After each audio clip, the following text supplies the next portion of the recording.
Et justement, donc, je voudrais laisser la parole à la dernière intervenante qui va justement nous montrer comment on peut exploiter au mieux le support numérique pour éveiller les enfants aux langues et à la diversité.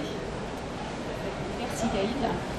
Donc, comme l'a rappelé Gaïd, j'ai un profil un petit peu atypique et très rapidement, pour vous dire que Kiviland est né il y a 3 ans en partant d'une demande, c'est vraiment pour répondre à une préoccupation toute concrète de maman au départ. Parmi les mamans, il y avait des enseignantes et tout naturellement, le cercle s'est élargi au corps enseignant. Nous avions cette même préoccupation qui est de comment transmettre sa langue maternelle, comment initier les enfants à des différentes langues étrangères si soi-même on ne les maîtrise pas tout à fait ou qu'on estime ne pas les maîtriser. Donc c'est ainsi que le site internet est né. La réponse, ça a été donc de créer cet outil qui utilise les ressources numériques, l'interactivité et surtout très axé sur l'oral. Je vais vous faire une démonstration du site, mais vous verrez que ça s'adresse à des enfants de maternelle et d'élémentaire, donc les petits ne savent pas encore lire, et de toute façon notre objectif était vraiment d'utiliser l'oral. Ce qui fait que les parents ou les enseignants qui ont cette peur légitime de peut-être mal transmettre la langue, mal initier, parce qu'on n'est pas très confiant sur sa prononciation, on peut plus ou moins bien maîtriser la langue. Là, on va s'appuyer sur l'outil pour la prononciation, puisque sur le site, ce sont des locuteurs natifs qui sont enregistrés pour enrichir le vocabulaire. Et l'adulte est là pour stimuler l'enfant, pour l'accompagner, pour transmettre l'envie d'apprendre de nouvelles langues, de jouer avec l'enfant, lui donner vraiment cette envie et cette curiosité, et pourquoi pas d'apprendre aussi en même temps que lui. Sur certaines langues, le chinois, si on ne maîtrise pas, on est vraiment dans la même situation que l'enfant. On va l'accompagner dans cet apprentissage. Alors, sur la page du site internet Kiviland, nous avons 3 types d'activités. Donc les histoires. Je vais baisser un petit peu le son parce qu'il est un petit peu plus fort ici. Les histoires, des comptines ou des jeux. Ici, nous les avons sans filtre de langue, donc dans toutes les langues. Si on veut une langue en particulier, nous avons ici les petites étoiles qui indiquent les différents pays. Donc, nous avons aujourd'hui le français, l'anglais, le chinois, l'arabe, l'espagnol, le portugais, le soninké et le douala. Un peu plus de 120 activités et chaque semaine, nous en mettons en ligne de nouvelles. Dernièrement, nous avons mis cette grille virtuelle qui est multilingue avec des activités justement qui permettent à l'enfant de voir plusieurs langues en même temps. Royaume-Uni. Alors, allons sur une langue pour vous montrer. Nous retrouvons histoire continue jeu dans chacune des pages. Donc, Stories, games, nursery rhymes. Les enfants ont leur repère. Chaque page est un voyage. Je vais vous montrer un jeu Shapes and colors, même. Qui permet de travailler et la mémoire visuelle et sonore. Le jeu peut exister en bilingue, tout simplement en français ou en anglais. Si les enfants au départ se sentent mal à l'aise ou veulent finalement le tester en anglais, ce n'est pas beaucoup arrivé, qu'en français pardon, ce n'est pas beaucoup arrivé, mais ils peuvent, ils ont cette possibilité. On peut le faire qu'en anglais. Light green, silver. Voilà, donc c'est un jeu très classique avec le chronomètre, ce qui fait que l'enfant est très motivé, il est très content de faire un temps. En atelier, puisque nous intervenons dans la ville de Paris pour animer des ateliers sur le temps périscolaire, il y a une émulation entre les enfants à faire le meilleur score, à répéter. Et une petite anecdote sur ce jeu en particulier que nous avons décliné sur plusieurs thèmes. Il y a les nombres, les fruits et légumes, les couleurs. Un enfant à un moment donné disait mais je vais couper le son. Et ma réaction c'était de dire mais non justement c'est le son qui est important. Et je n'avais pas compris tout de suite. Il voulait lui donner les réponses. À chaque fois que la carte se retournait, de jouer à donner la réponse à la place du locuteur. Alors, nous avons copié, nous avons pris l'idée et finalement nous l'utilisons ici dans les ateliers. Donc les enfants jouent à donner la réponse à la place du locuteur. Donc ça c'est un jeu de mémoire. Je vais retourner sur la page pour vous montrer les histoires en restant sur l'Angleterre. Mais nous allons voir d'autres. Les comptines et les histoires fonctionnent de la même façon avec toujours une animation attractive pour l'enfant. Ici, ce que j'appelle des accordéons que l'on peut déplier ou replier. Quand on les déplie, on peut avoir certains termes qui sont immédiatement disponibles en traduction. Et on tourne la page pour avoir... The little red hen was in the farmyard with her chickens. When she Je fais une pause pour vous dire que les histoires qui sont sélectionnées, les comptines, sont des histoires plutôt courtes ou répétitives. Dans ce cas-là, c'est la petite poule rousse qui à chaque fois demande qui veut planter cette graine.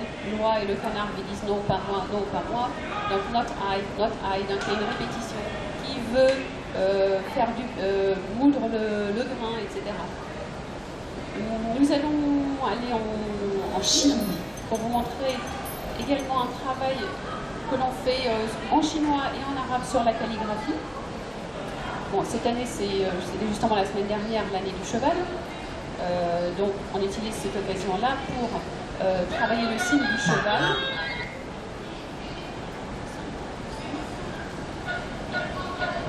Donc, ça charge. Donc, ici, nous avons le signe du cheval. On peut le prononcer. J'ai peut-être trop baissé le son.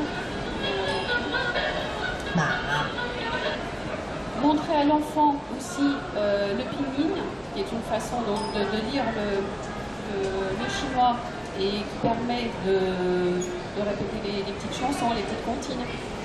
Et on a toute la symbolique des accents. On peut également imprimer une page de coloriage et de calligraphie. Alors, des ressources comme ça, à chaque fois qu'il y a la petite icône imprimante sur plusieurs jeux, ça permet d'aller justement au-delà, de continuer l'activité. Voilà pour cette activité-là. Il y a une chose aussi importante, c'est qu'on aborde la langue, mais on aborde aussi l'aspect culturel lié à la langue. Donc vous avez vu que dans chacune des pages, il y a un environnement différent. Nous avons des imagiers dynamiques, donc sonores, sur les étapes de marché. Sur chaque étape de marché, bien évidemment, nous avons un graphisme différent et puis surtout, on introduit des fruits et des légumes typiques du pays. Ici, nous allons avoir les litchis, par exemple, les pousses de bambou, le fruit du dragon, etc. En Espagne, il y aura la grenade, les olives. Dans le Maghreb, les pastèques. En Afrique, les ignames et le manioc. Voilà, on apporte aussi d'autres éléments, une ouverture culturelle liée à la langue. C'est pas une chanson du temps, mais je peux vous montrer alors maintenant la page multilingue avec cette nouvelle activité Visa pour les langues. Visa pour les langues. Alors, Visa pour les langues est un voyage à travers 14 langues, le français et 13 langues. L'enfant va choisir quelques éléments, des options de jeu. Donc, cette fois-ci, on demande une identification, car l'enfant remporte des objets qu'il gagne en faisant son tour du monde. Et ces objets lui sont personnels et se trouvent dans son sac à dos.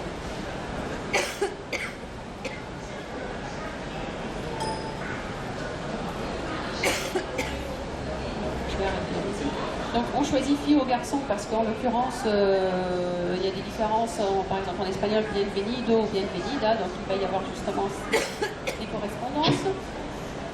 3 types de jeux, les salutations pour savoir se présenter, les premières phrases. Sur le reste du site, nous sommes plutôt dans le vocabulaire, dans la répétition, dans la prononciation. Ici on va commencer déjà à faire les premières phrases. les nombres, compter jusqu'à 10 ou jusqu'à 20, et un quiz de reconnaissance des langues. Dans la partie salutation, l'enfant choisit son âge pour personnaliser une des répliques. J'ai 10 ans et toi, donc généralement il va entendre son propre âge dit dans la langue. Et il y a toujours deux niveaux, entraînement ou défi. Entraînement, l'enfant apprend, et défi, on lui pose des questions. Ainsi, il arrive dans ce village, Monde, que nous avons organisé justement pour pouvoir faire les liens aussi entre les langues. Ici, les langues latines, français, espagnol, portugais et italien, les langues germaniques, l'allemand et l'anglais, le russe, les langues arabes, l'arabe littéraire et marocain, tunisien et algérien, pour voir justement quelles sont les similitudes et les différences, et des langues asiatiques, le vietnamien, le chinois et le japonais. Alors, je suis dans les salutations en défi, en entraînement. On va visiter l'Allemagne. Il y a toujours un décor, une musique spécifique du pays. Et là, nous pouvons commencer notre conversation. Hallo, willkommen bei mir zu Hause. Et l'enfant répond. Guten Tag. Ensuite, nous avons deux répliques qui sont prises aléatoirement parmi 8. Ich komme aus Deutschland. Und du? Ich komme aus Frankreich. Donc, l'objectif, c'est aussi par la répétition, que l'enfant commence à distinguer, à faire des séparations entre les mots, à distinguer les différents termes. Pour l'adulte ou pour l'enfant qui sait lire, à chaque fois, il y a un mémo avec des transcriptions quand c'est le russe, l'allemand, le chinois, pas l'allemand, l'arabe, le chinois, quand c'est des langues autres, écrites avec d'autres langues d'autres alphabets que le latin. Ensuite, Ich wohne in Berlin. Und du? nous allons continuer la Je wohne in séquence Paris. jusqu'à la fin. Ensuite, il y a un au revoir. Bis bald. Auf Wiedersehen. Et l'enfant, Bravo, tu as gagné de Playmobil. Playmobil est une marque de jouets allemande L'enfant créée en remporte un 1960. qui est en lien avec le pays, qu'il retrouve ensuite dans son sac à dos. Donc là, vous pouvez déjà voir qu'il a gagné des choses J'ai gagné des choses au Japon, le masque vénitien en Italie, les castagnettes en Espagne, et on peut réécouter les explications. Merci Naïma. Je ne t'ai pas coupé parce que je voyais que tout le monde était captivé par ce nouveau jeu, Visas pour les langues, que j'aime aussi beaucoup. Maintenant, nous pouvons laisser la place aux questions. Si vous souhaitez poser des questions sur les différents supports, les différentes approches qui ont été exposées, échanger avec les intervenants. Oui.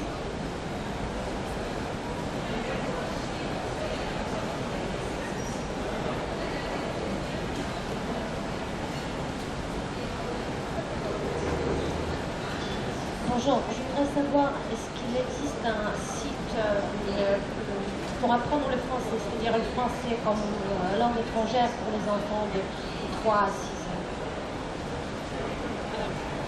Je peux vous répondre par rapport juste au site Unilangue, c'est que sur la page du site, il y a la France, qui est considérée aussi avec des activités en français, et que sur les 120 activités, un peu plus sur le site, il y en a une bonne cinquantaine qui sont en français, qui s'adressent à des maternelles et élémentaires.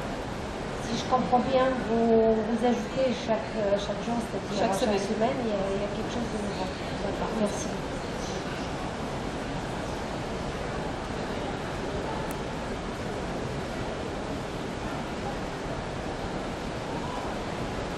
Est-ce que vous pouvez vous présenter avant de poser votre question? Ça peut être intéressant de savoir si vous êtes enseignant, parent d'élèves. Bon, Christian Tremblay, Observatoire européen du linguisme. Je voudrais poser une question qui s'adresse en fait un peu à tout le monde, en priorité à Daniel Coste ou à Michel Cordelier en ce qui concerne. Qu'en est-il de la pénétration de ces nouvelles méthodes, de ces nouvelles approches dans la formation des enseignants?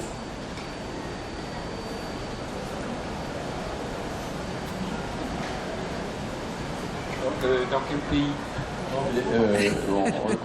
Limitons-nous à la France, mais c'est vrai que la formation des enseignants exerce quand même un effet de levier.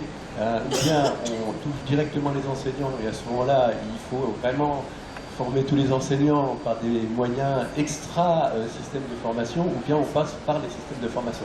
Donc c'est toute la question de la réactivité du système éducatif à ces nouvelles approches, à cette révolution qui est en route, apparemment. Oui, bon, moi je répondrai pour ce que je connais du système éducatif, tout en disant, comme l'a dit tout à l'heure Gwen, qu'il existe des initiatives hors système éducatif s'adressant à des collègues du système éducatif. Et en saluant d'ailleurs l'existence de telles possibilités. Dans l'état actuel des choses, je crois que ce qu'on peut dire, c'est que ça existe, mais c'est ponctuel. C'est ponctuel, ça dépend de l'intérêt des acteurs sur place. Et aussi, évidemment, quelquefois, pas seulement de leur intérêt, mais des possibilités qui leur sont données par leur hiérarchie. Parce que c'est évident, surtout dans la dernière période, qu'on a eu beaucoup de blocages parce que c'est pas dans les programmes. Alors ça vaut pour l'éveil aux langues en particulier. Je pense que ça doit valoir aussi partiellement pour l'intercompréhension, pour laquelle, à ma connaissance, il ne doit pas y avoir grand-chose dans le système éducatif pour la formation des enseignants. C'est des choses qui se font à l'extérieur. Pour ce qui concerne alors donc, oui, pour aller simplement être un peu plus concret, vous avez des possibilités qui sont offertes par certains responsables éducatifs au niveau soit local, soit régional, de faire des formations dans les plans d'action de formation pour les enseignants donc en formation, disons continue, en formation continue. Et vous avez dans certaines ex-IUFL devenues SP des enseignants qui s'engagent à faire des formations pour les enseignants du primaire, pas seulement sur l'enseignement d'une langue particulière, mais sur le plurilinguisme et quoi faire du plurilinguisme à l'école en donnant des outils de type éveil aux langues. Je dois dire que la dernière réforme n'a pas favorisé, tout au moins pour ce que je connais bien, c'est-à-dire ce qu'on avait mis en place à l'Université du Maine, où on avait un véritable intérêt des étudiants en formation, futurs professeurs des écoles. Bon, suite à diverses modifications des maquettes, on n'a même plus notre place dedans. Mais ceci dit, ça va venir. Moi, je suis tout à fait confiant sur ce qui va maintenant pouvoir se dérouler. C'est une question de temps, une question de génération. Vous pouvez vous étonner de voir qu'à mon âge, je parle d'une question de génération. Je voudrais aussi signaler l'existence, et puis j'arrête, dans le système éducatif d'un truc très bizarre dans lequel on met en place de la didactique intégrée, mais alors là on le veut, et le système éducatif et les inspecteurs le demandent, c'est les classes bilingues. Les classes bilingues où on démarre 2 langues au niveau de la 6e et où on la continue pendant un petit moment, pendant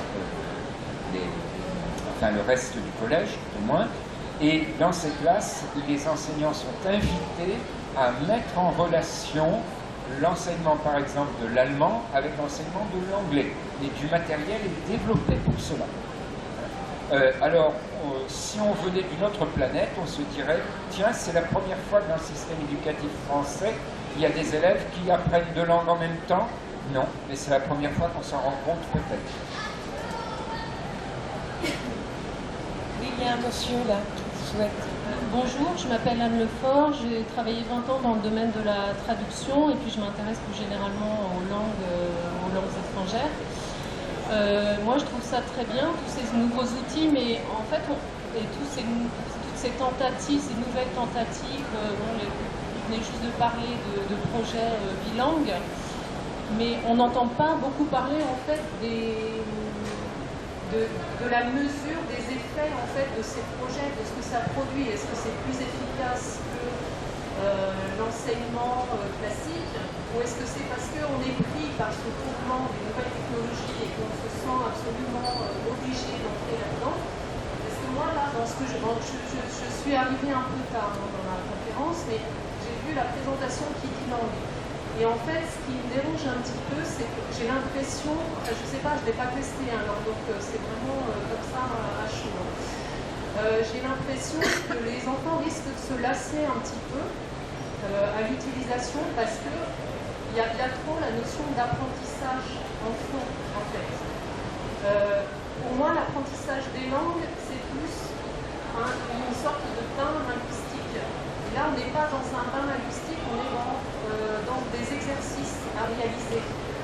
Et donc voilà, ce sont des réflexions un petit peu à chaud. Donc, est-ce qu'on a des résultats précis de projets pilotes qui ont été réalisés? Donc, petit A, avec les nouvelles technologies, les petits B, les projets bilingues. Et quels sont les résultats? Est-ce que c'est positif? Est-ce que c'est négatif? Est-ce que ça apporte plus? Voilà. Peut-être Naïma, tu peux répondre sur justement les objectifs du site Kidilang. Le site, allez, je peux vous apporter d'abord une réponse très concrète sur l'utilisation avec les enfants et je peux vous assurer que les enfants n'ont pas du tout l'impression d'apprendre, ils jouent. C'est vraiment ça. Il y a le fait d'avoir ce média écran qui de toute façon remportera l'adhésion tout de suite. Les enfants répètent, et sur la partie française notamment, nous avons mis un petit jeu de calcul et de table de multiplication. Je n'ai jamais vu autant d'enfants faire avec autant de plaisir des tables de multiplication, des calculs comme ça. Donc c'est vraiment, je vous rassure sur cet aspect, l'expérience nous montre que les enfants vraiment jouent à faire avec toutes les activités du site. Et notamment, vous n'avez peut-être pas vu la première partie où il y avait des petits jeux de mémoire, etc. Mais sur Visa pour les langues, nous l'expérimentons là, nous avons fait aussi des petits passeports qu'on en distribue aux enfants. Ils sont ravis parce qu'avec ce passeport, ça leur projette, l'activité est envisagée sur un terme assez long, avec cette idée de faire le tour du monde, d'avoir un visa, vraiment un tampon une fois qu'ils ont fait leur voyage. Donc je vous rassure sur cet aspect-là, c'est vraiment un jeu pour eux. Et notre objectif n'est pas de proposer une méthode de langue, c'est absolument pas ça, c'est vraiment de leur donner envie de s'amuser, de manipuler les langues, de faire le lien entre les langues, de voir la diversité et de préparer un terrain favorable à un apprentissage plus académique des langues. Et ce n'est absolument pas ce qu'il y a sur le site maintenant, c'est vraiment donner envie aux enfants d'aller plus loin et d'en apprendre plus. Et peut-être Michel va répondre pour la deuxième partie de la question. Oui. Alors, je vais rajouter un petit C, madame. Il s'agit donc des activités, des ateliers d'éveil aux langues. Je laisserai Michel compléter pour ce qui est des effets et des impacts sur le long terme. En tout cas, je peux vous dire qu'un des résultats qui se voit très rapidement en mettant en place ces ateliers d'éveil aux langues dans des groupes d'enfants, c'est au niveau de la confiance en soi et de la prise de parole. Au bout de quelques séances à peine, le fait d'inclure des langues de la famille dans l'espace public, scolaire notamment, les enfants ont envie de prendre la parole, ont envie de chanter Frère Jacques dans leur langue à leurs camarades. Et cette confiance en soi qui est développée en passant par leur langue maternelle, donc là on parle des enfants allophones, sera bien entendu bénéfique pour les autres apprentissages. Et l'éveil de langue a d'autres objectifs, et je laisse Michel... Oui, et aussi l'enseignement des langues en tant que tel a d'autres objectifs.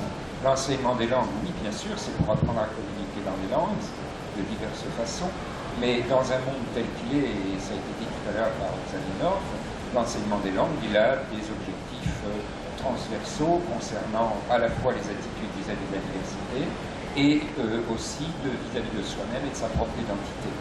C'est des objectifs quand même très importants puisque ça touche quelque part, disons, à la citoyenneté, au fonctionnement de nos sociétés et à la paix, si possible, civile. Je crois que, bon, sans vouloir dire qu'on ne doit pas enseigner les langues pour les apprendre, mais il y a quand même d'autres enjeux derrière dans le monde dans lequel on est aujourd'hui.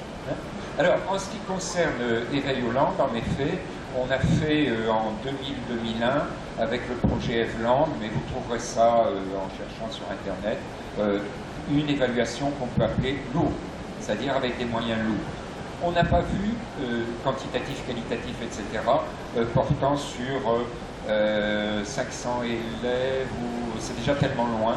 Mais en tout cas, ce dont je me souviens, c'est qu'il y a 1000 pages de rapports scientifiques rendus à l'Union européenne qui nous avait financés.